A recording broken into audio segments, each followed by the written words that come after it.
Hello, my YouTube family. How are you today? How are you doing? I hope you're blessed and I hope you're having a blessed day. Okay, welcome back to my channel. If you're new here, please subscribe, hit the notification bell so when I just upload any kind of video, you'll be the first to be notified. And if you're a returning subscriber, you're welcome.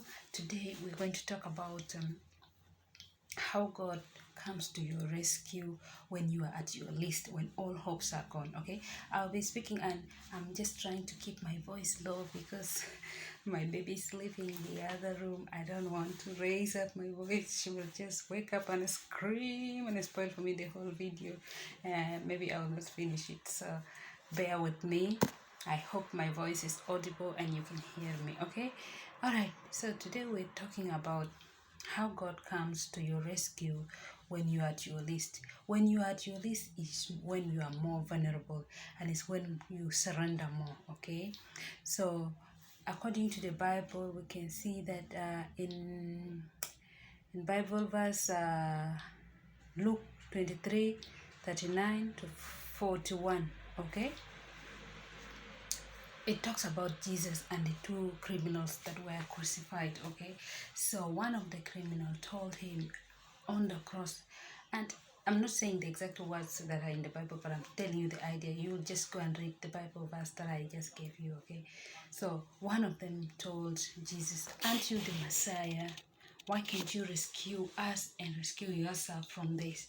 And the other criminal responded to him and be like, "Don't you have fear of God? Can't you see that we're in the same situation? Besides, this man is crucified when he did nothing wrong, but we deserve this punishment because we are indeed criminals." So the Bible says Jesus looked at the man that defended him, and he told him, he promised him, he said, "I promise you today, you are going to be with me in paradise." Okay, so this man that was on the cross, his hopes were all gone because he's crucified. It's just a matter of a minute. He will die and he will have no soul. He will have nothing. He will not think. He will not say anything. His hopes are all gone. He's dead. He's half dead. Let me say that.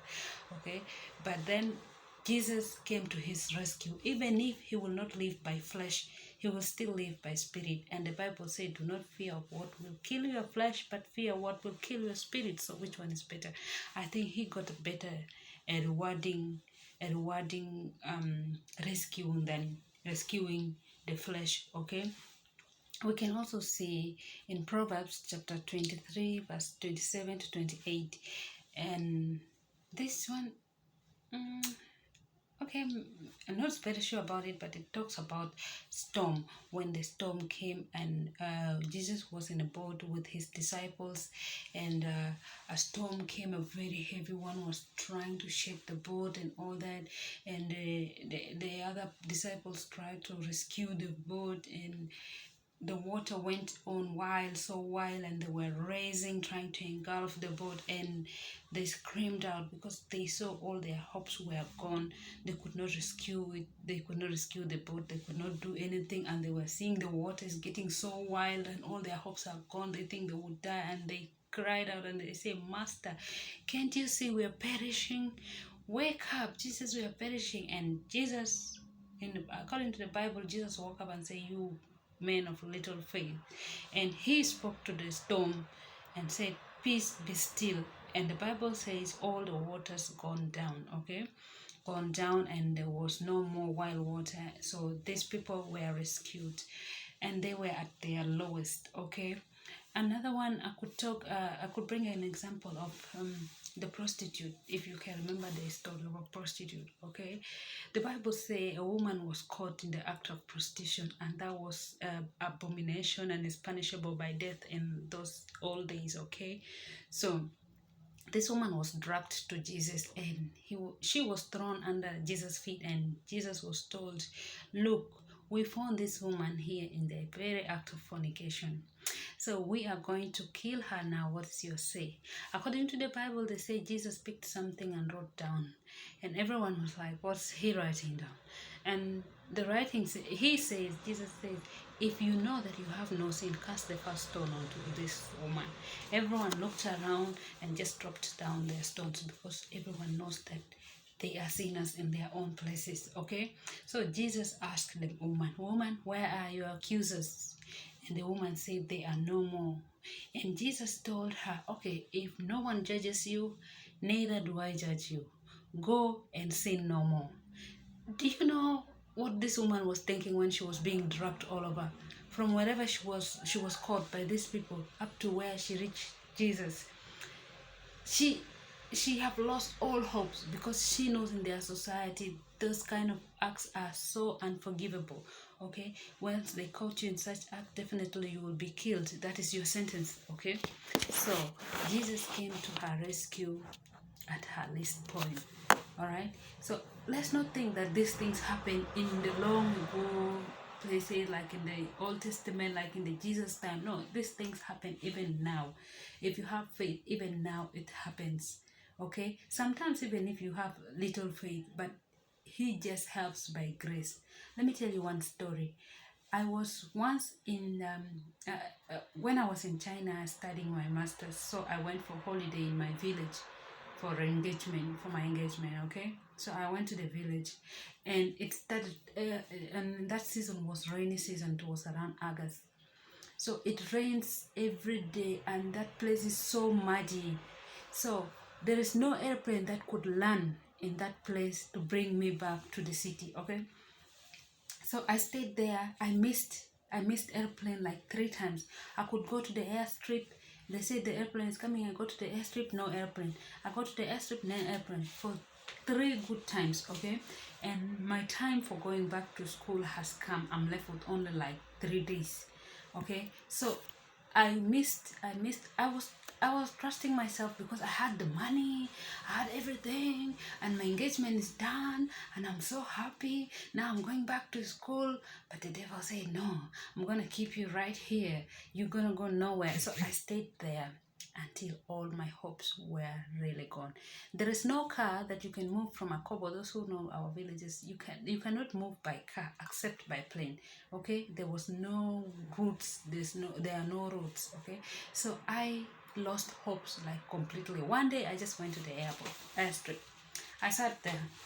I said, I'm not going anywhere. Since there's no plane, I'm not going anywhere. So I'm sitting here. One of my friends told me, please, let's go back home. I said, no, I'm not going anywhere. I'm sitting right here. And I'm going today. I'm going to the city today. I'm not going anywhere. So I sat there. All of a sudden, a plane came. I had a plane coming like from the side of Kenya, and it landed in my village. Remember, I didn't book that plane. I didn't do anything. I just went straight, and I told them I'm boarding and I'm leaving from here. And they tried to stop me. I had some little money. I gave it to them. I told them this is what I have.